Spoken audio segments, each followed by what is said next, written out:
نبی پاک صلی اللہ علیہ وسلم کے پڑوس میں ایک یہودی رہتا تھا، وہ بچہ آتا جاتا تھا چھوٹا حضور صلی اللہ علیہ وسلم کی خدمت اقدس و انور و اطہر میں. تو آقا کریم علیہ السلام نے ایک دن پوچھا بھی وہ کدھر ہے چھوٹا؟ تو انہوں نے کہا جی وہ تو بیمار ہے. فرمایا چلو پڑوسی تو ہے نا، تو یہ پڑوسیوں کے بھی کچھ حقوق ہوتے ہیں، اگرچہ وہ یہودی ہم پوچھنے چلے جاتے ہیں.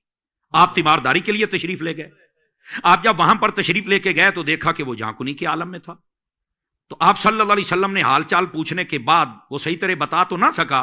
حضور نے فرمایا کہ پڑھو اشہد ان لا الہ الا اللہ وان محمد رسول اللہ، یہ پڑھو. اب وہ چپ اپنے باپ کی طرف دیکھنے لگا. نبی پاک سرانے کی جانب کھڑے ہیں اور باپ پاؤں کی نگاہ سیدھا باپ کے چہرے پر تھی. سن رہا تھا حضور کیا کہہ رہے ہیں. دوبارہ پھر جب کہا تو اس نے ایسے اشارے سے اپنے باپ سے پوچھا کیا کروں؟ تو باپ کے اس وقت جب بندہ کھڑا ہوتا ہے نا جی ہدایت کے کنارے پر تو مزہ آتا ہے، یکدم بندہ ہدایت کے درمیان جا گرتا ہے. کیا بات ہے. تو اس نے کہا ساری زندگی بیٹا میرے مانتے رہے ہو، اتنے پیار سے کہہ رہے ہیں، اتنے اخلاق سے کہہ رہے ہیں، آج ان کی مان کے دیکھ لو. اس نے کلمہ پڑھا، اسی وقت اس کا انتقال ہو گیا. آقا کریم صلی اللہ علیہ وسلم نے فرمایا اللہ کا شکر ہے جس نے میرے صدقے میں اس کو جنت عطا فرما دی اور جہنم سے بچا لیا. حسن اخلاق کا فائدہ کیا؟ گئے تو تیمارداری کرنے تھے، تو وہ تو اسی سوچ میں تھا مسلمانوں کا نبی میرے گھر آئے گا. سمجھ آ رہی ہے؟ آپ حسن اخلاق کا فائدہ دیکھیں. وہ کافر تھا، کلمہ پڑھ لیا، باقیوں نے بھی پڑھا. سمجھ آ رہی میری بات کی؟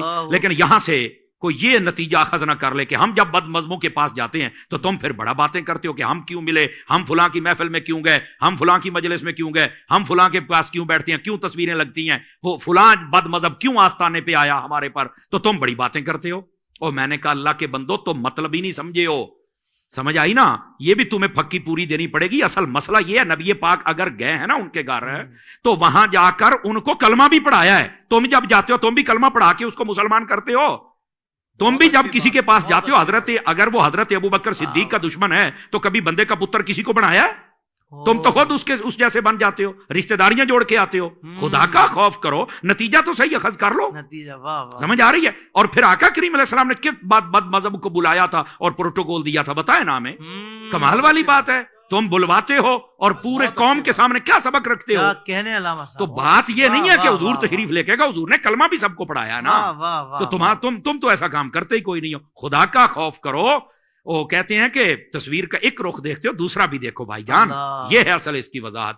تو حسن اخلاق وہ ہے، وہ کرنا چاہیے، لیکن اس کا پھر رزلٹ بھی تو دینا ہمیں. رزلٹ کیا ہوتا ہے کہ خود بھی ان جیسے بن کے بیٹھ جاتے ہیں، پورے مسلک کی تباہی کا سبب بن جاتے ہیں، مسلک کے نام پہ دبا لگ جاتا ہے.